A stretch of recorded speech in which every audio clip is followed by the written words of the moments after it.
Olaf Scholz, le chancelier allemand, vient de tomber quelques jours après la tentative de destitution d'Emmanuel Macron.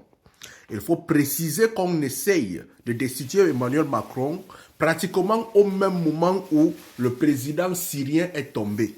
Posez-vous de bonnes questions. Qu'est-ce qui se passe dans le monde entier? Qu'est-ce qui a fait en sorte que depuis des années, un président américain n'est pas revenu? Mais une fois que Donald Trump est revenu au pouvoir, la Syrie est tombée. Et la Syrie tombe à quel moment? À un moment précis où Donald Trump se retrouve en France en train de tendre la main au président ukrainien. Je fais cette vidéo pour interpeller la jeunesse africaine en Europe.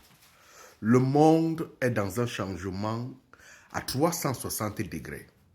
Si vous n'êtes pas intelligent, vous serez surpris de vous retrouver encore enfermé dans les maisons dans certains nombres de jours. Il est très important en ce moment. Si quelqu'un a une stratégie de pouvoir avoir un crédit bancaire et qui sait que ça peut le permettre de pouvoir investir quelque part, qu'il le fasse. Si tu as quelque part l'argent qui est bloqué, il est temps peut-être que tu le récupères et que tu investisses ailleurs. Parce que le monde va, en un claquement de doigts, changer en 2025. Et ça va surprendre beaucoup de gens. Le président syrien a largement duré.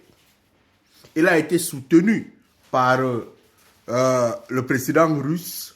Mais qu'est-ce qui se passe? Pourquoi est-ce que la Russie le lâche nettement quand Donald Trump revient au pouvoir?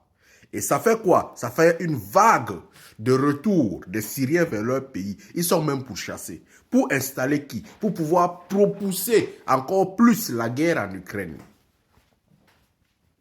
Je vous rappelle ici que la guerre en Ukraine est la guerre qui est venue mettre fin à la pandémie du coronavirus. Ça se poserait des questions. Comment une guerre peut venir mettre fin à une pandémie microbienne? Comment une guerre peut venir mettre fin à une pandémie de virus? Posez-vous de bonnes questions. Pourquoi est-ce que Olaf Scholz est tombé? Pourquoi est-ce qu'on a essayé de destituer Emmanuel Macron, il n'est pas tombé?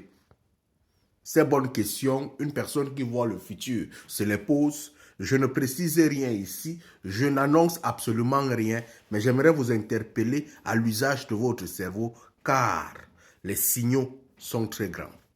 Allume ton cerveau, mon frère.